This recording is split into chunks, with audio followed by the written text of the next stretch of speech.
Hey, it's Chronologically Gaming, the only channel that's perpetually retro because we're playing every video game in order of release, the only place where someone's crazy enough to play every single video game. We're currently playing the video games released sometime in October 1982. Put your toes on the edge of that chalk line. I said put your toes on the edge of the... And we were last on the Atari home computer playing Skiing. Of all the games we played for skiing, it's alright. To play our next game, we have to be in the mood for where we're going because it's somewhere completely different. Power of good. Sounds Indeed. Epic. Was there none left in all Middle-earth with strength to aid gotta go our to dying Middle-earth cause? to play our next video game. For at that moment, the forces of darkness made ready to Did anybody break the check this main out or gate see this when it was with a released? mighty battering ram, which they had named Grand.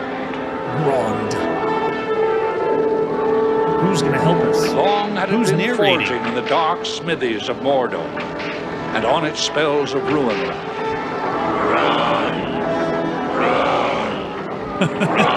It's animated so well. The gate will never stand up to that thing. Like the arm of the devil himself. When the gates break, I shall be there to greet it. Have my steed Shadowfax made ready. Farewell, Pippin. I go with you, sir. Then we leave this life together. Come. Come, let's go and mount our trusty steed, Shadowfax. Our very next game is Shadowfax. For the BBC Micro, I believe it came out here first, but this one's pretty cool. This is the unlicensed Lord of the Rings game, but it's time to go to Middle-earth and play. Let's see what the box is like for Shadowfax. Yes, there it is. Wait a second. If we're playing as Gandalf, where's our beard? Maybe we buzzed it when we became the White Wizard. But you can see they have the White Rider, or the Black Riders, and then some awesome blue flame. And then check out, it looks like we're shooting something from our ring, like a lightning on the front of the box. I'll take it. Down the bottom left, this is by Postern. The very first time we've seen Postern here on the show. There's the cassette we're going to pop into our BBC Micro to play some Shadowfax. This marks our 32nd game we've played for the BBC Micro, or Beeb, if you're cool. And this one was available in a few alternate versions, but let's play the very first time you could ever play this game, I'm pretty sure, on the BBC Micro. This is by Mike Singleton. Published by Postern at sometime in October 1982. Way to go, Mike.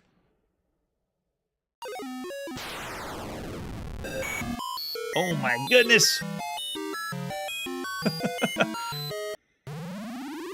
It sounds just like the soundtrack for Lord of the Rings. Oh, and Warren Folks. Way to go, Warren. You are Gandalf, the White Wizard riding against the dread riders of Sauron, the Dark Lord of Mordor. Your mount is Shadowfax, the swiftest horse ever to grace the meadows of Middle-earth. On your ride, you must dodge the enemy riders, whose touch is death, but at the same time destroy as many as you can with your thunderbolts. We get thunderbolts? Okay. So there you go. Way to go, Mike and Warren. We move up and down with those controls. We have shift to fire Thunderbolt and then start. Very, very simple controls. It does say, though, release the fire command just before impact to explode the bolt. So remember, that's the important part here. All right, let's push start and go. And we're in. All right, so there's my Thunderbolt flying across the edge. And what you do is you are holding down, as I die, you're holding down the shift key. When you release the shift key, then the bolt explodes. Look at this death. This looks like a loading screen on the VIC-20 or the Commodore 64. That's awesome. Maybe that's where they got the idea from. All right, let's hit S and go in again. There we go. It resets. Nice. So you have to time your explosion rather than just firing a shot across the screen. It's a trope we've seen before with other shooting games, but it's kind of interesting seeing it done this way. There we go. Oh, you got me again. But it really is one death. Once you die, I don't believe there's lives. It's just keeping track of how many points I get whenever as long as I can go. But you have to be able to dodge the ones that seem to be too close, and then try again. Let's go. Go, trusty steed, go. Oh,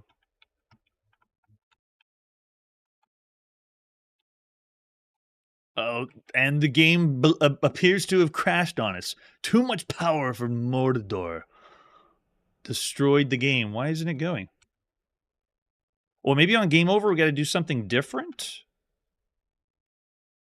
All right, I'll just boot it up again and do it again then.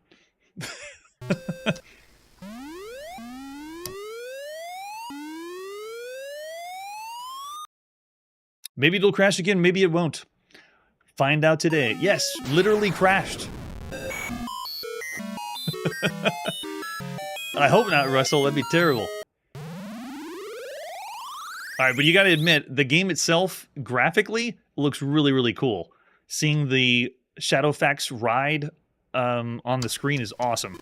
All right. Okay, nice. Oh, no! I pushed the wrong key. Because you have to make sure you hit the slash key to go down and then the colon key to go up. All right, I'm going to try again. Hitting S. Okay, it worked. Good. No crash this time. The other thing that's tricky, though, is the game, because I'm guessing the horses are very powerful on the CPU, the game goes from slow to fast. So the timing of my Thunderbolt is really tricky. And keyboard controlled only is a little tricky too, but you got to admit the models, Russell, I'm with you. They look really, really good for a horse in a video game. It's awesome. Did it crash again? So you get 3 lives and then the whole game just crashes completely. All right, just try a few different keys. See if we can get her back up here. Huh? No? All right, before I mash the entire keyboard, I'll just say there's the quick taste of Shadowfax that you could play on the BBC Micro. If it did crash, I'm sure you could reset, but it most likely is just because of the way that we're playing it this time. Now, of all the games you can be playing right now on all home computers, Shadowfax is released in other regions as well. We're going to be playing those too tonight, at least the ones you could play in 1982. Now, this is obviously a fixed shooter, but it is on its side, which is kind of a nice touch. We've seen a couple other fixed shooters that are, on their side, and with this shooting trope, it's unique. There's not a lot of games that have this shoot style, but fixed shooters are a lot. This is the 347th fixed shooter we've played so far on the show. And as far as horses go, oh my goodness, can you believe the look of the horse? We played a few games that have some of the best horses we've seen, like all the way back in the arcade. Steeplechase had horses in 1975, and then Hippodrome on the BC 4000 had horses in 1979. In television had horse racing, but the horses were done very well in 1980. But you got to admit, this is really close to Stampede that we had played on the Atari VCS in December 1981. But the galloping horse, that model was done by the cinematographer, Edward Muybridge. And so they used that design to make the horses look so good.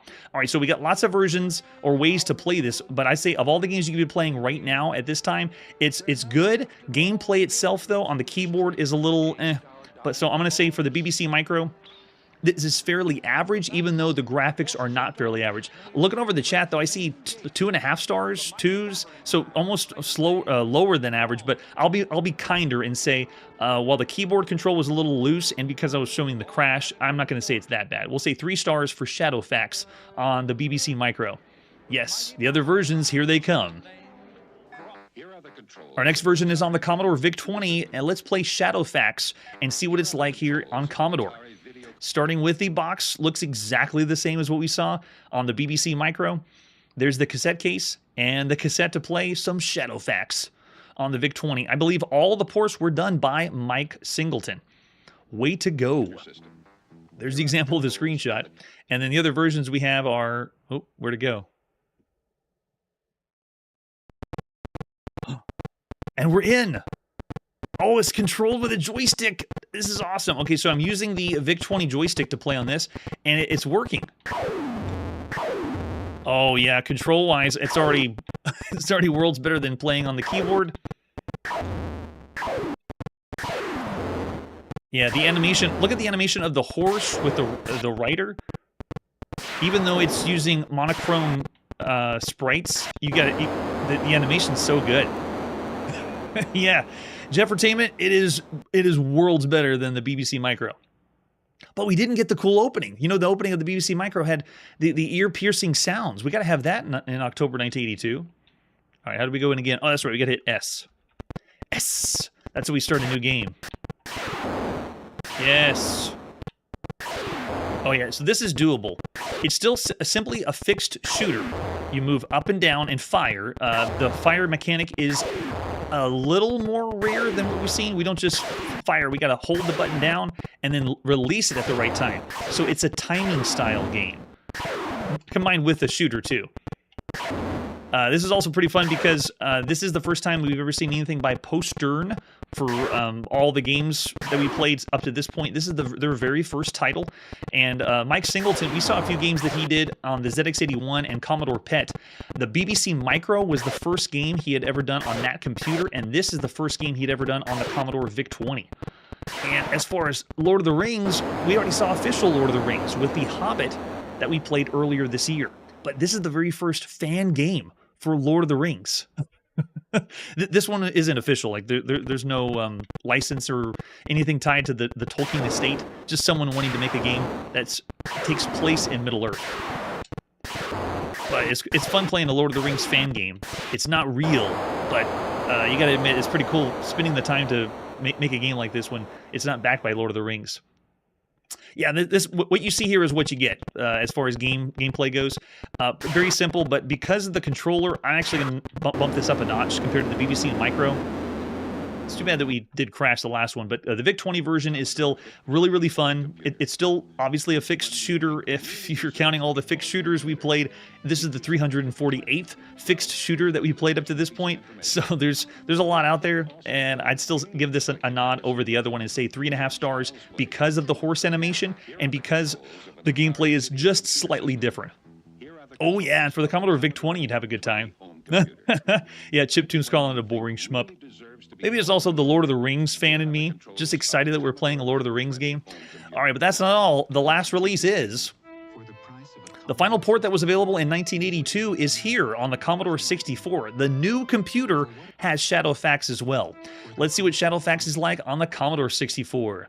This time we got the 3D box, adding more lasers to the box. Good job, poster, and that's how you do it. And crank up the Commodore 64. Do we have anything? Oh, you just have the back of the cassette case? Ride the mighty Shadowfax in the war against the dark forces of Mordor. Use your bolts of lightning to destroy the enemy, but beware, their touch is death. That's a good way to put it. Once they touch you, you die. It's mostly video games, right? All right, it's time to play on the Commodore 64. It's Shadowfax, again by Mike Singleton, published by Postern sometime in October. 1982 is when this one came out. Yes! And this one, we got to hear the SID chip. Oh, it goes right in the game. It did the same thing as the Commodore VIC-20. It just goes right in, and there's no pushing start or anything. But oh man, the controller. The Commodore 64 joystick works really, really good. This feels, this feels better. The control feels better. We're just improving Shadowfax gameplay over and over again. All right, so as we did before, we got to go in and push S, yeah, to start up the new game. Can I even move left and right? No. It's all about your timing, just going up and down, and then timing the release of the button, holding it down, letting your lightning bolt go, and it's one shot at a time, but done differently than Space Invaders. It's you don't wait until the shot makes contact. It's how long can you go? This reminds me of some of those demos we're going to be playing later on other home computers. That's a feast for the eyes, but the gameplay is minimal. It's lacking. All right, Meebzorp. If we compare the home console, Stampede would be better. Yeah, gameplay-wise, it has... Stampede would be more fun. I'm with you.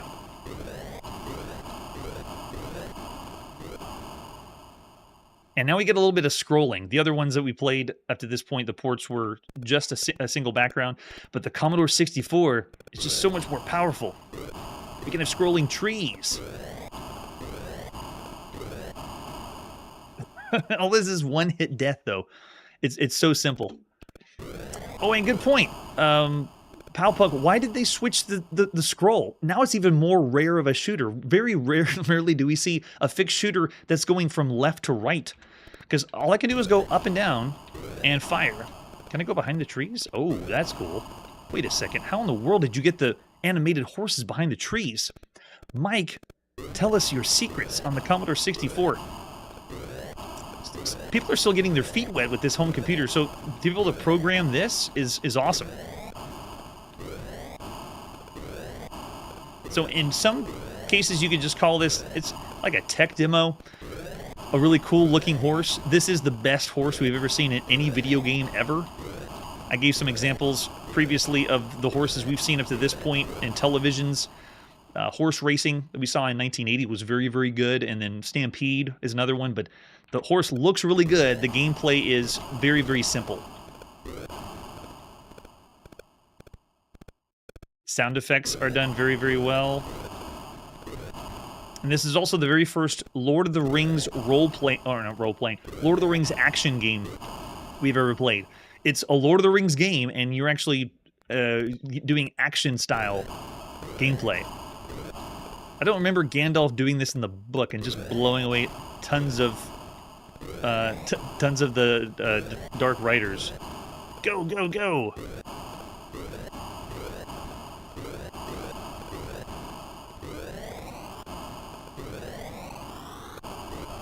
Oh, you can still dodge too. So you send out a single thunderbolt, but then your horse can dodge after that. Nice. No way, really, Brian? I like this one. The feel of it is smoother. It's also, notice how many pixels are available on screen because I'm getting a lot more freedom to move around. It felt more confined in the other ones. But how long would you last playing it is the question. Da-dum! All right, way to go, Postern. There you go. That's Shadowfax. All the ports and all the versions you could play up to this point. I still say because it's doing something not entirely unique. It's not just a simple one-fire shot. You actually have to release the button. It raises the gameplay just a little bit, but you can tell it's very, very simple. The animation, though, is what's key, and I say the animation is what's pushing this over the top. I'll also say, like the VIC-20, 3.5 stars for Shadowfax. It's an above-average title, just by a notch. Just by a notch. Oh, yeah, that's true. So if you can play it, that's a good point. All right, with that, let's press forward and see what our next game is. We're next going to play Space Ace on the Atari home computer. But it's not the Space Ace that you're thinking about. This is a totally different Space Ace game. Yes, not Space Ace. It's also not Space Ace that we saw on the TRS-80, or the Space Ace from the 70s in the arcade, or the Space Ace for the Commodore PET, or the Space Ace on the TRS-80 color computer. It's kind of like the other titles we've seen that kind of tease us. You think it's a kind of a game based on the title, but it's totally different. We saw a game called Dragon's Lair on the Commodore VIC-20. It wasn't the Dragon's Lair you think, and this is the same. This one's by London Software. This is the third game we've seen by them. It's literally giving us the title in the front of the box. It's a space theme with the Ace card. I know. sorry to disappoint you, Brian. Dragon's Lair and Space Ace are out there, but not the ones you want to see. Yeah, maybe you did, Charlie. Here's the other artwork we have for Space Ace. The ad in the magazine has the other games we've already played by London Software. There it is, Hot Lips and Bumper Ball. Hot Lips was okay. It's an arcade-style game. Bumper Ball was very, very disappointing. You can check out both of those in the links down below for all the games we played up to this point. But let's see what Space Ace is all about. It says it requires the reaction instincts of a pro hockey goalie.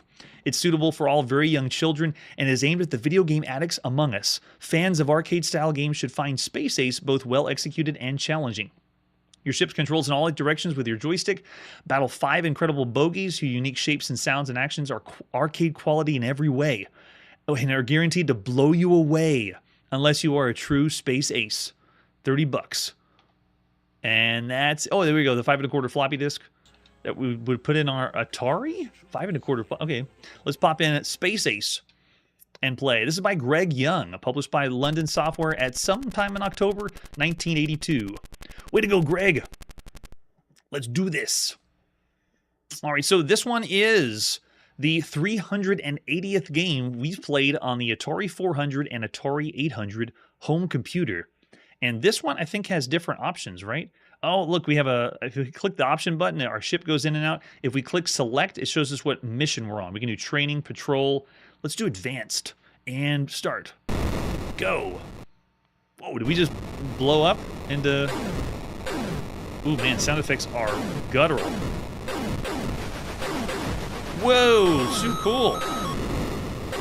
I don't know. I got a really lucky shot on that one. Something's different with the shot, though. This isn't doing what normal shoot-em-ups would do. Oh, we got to make a barrier through. Nice touch.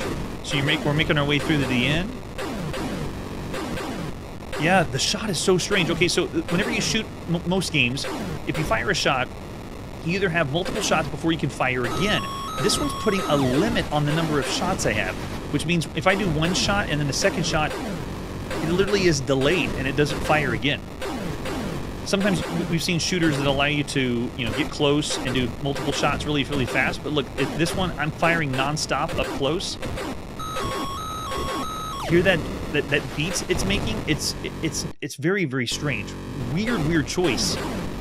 It's like 2 shots and then I gotta wait a sec. Fire 2 shots, then wait a sec. So visually, this is really impressive. It's a scrolling shoot 'em up going vertical. Looks really, really good for the time. Single color characters over the top. Ooh, nice. You got a few different character types. The spinning one's really impressive for the Atari home computer. And this is also auto-scrolling. This marks the 83rd game we played that's a scrolling shoot-'em-up like this, auto-scrolling. And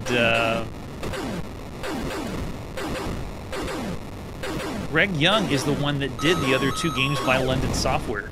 He did Bumper Ball and Hot Lips. So it's the third. This is the 3rd game we've seen that he's done here on Chronologically Gaming. So everything looks good. If you're here on the live show, what you're seeing on the screen looks really impressive. This looks fun. It looks good. But the shot, the way the ship controls is great. But your shot limiting your 2 shots is very weird. It almost feels like there's a lag in the game. Can I hold the button down? Okay, so this is another thing too. I can hold the button down to just auto fire, but the auto fire is delayed too. It's so bizarre. Very strange design choice, and it's bringing the gameplay down because I feel like I'm restricted. I like what the game's given us though. Barriers to fight through, a few different enemy types. What looked like a boss, that was a nice touch. Go, go, go. Oh, gosh. Yes. And yes, Russell, I line them all up because we keep track of all the games on a spreadsheet, the Chronologically Gaming spreadsheet, that has all the information of all the games we've ever played, so that way I can keep track of how many games have we played that are like this, so I can get a closer rating for everything else you can see up or play up to this point. Now, maybe let's switch it up to, instead of advanced, let's do training. Oh, okay, slower scroll. It's still the same shot, though. What in the world? That's so strange. It's not firing really, really fast like every other shooter we've played. I guess we can't take that guy out. All right. So I want to play farther, I want to play more, but the way that you shoot in the game, something doesn't feel quite right about this one. Like it's not finished. You're essentially, we have never seen any video game do this. There is no video game that's a shoot 'em up that allows you to shoot 2 shots and then hesitate, and then 2 shots and then hesitate. So I can do double shot, wait, and then double shot, wait, and if I try to fire faster than that, it won't work. So I just find myself dying so many times just because I've lost the shot. Yeah, so because of that, it's bringing down the fun of the game, even though everything else is awesome.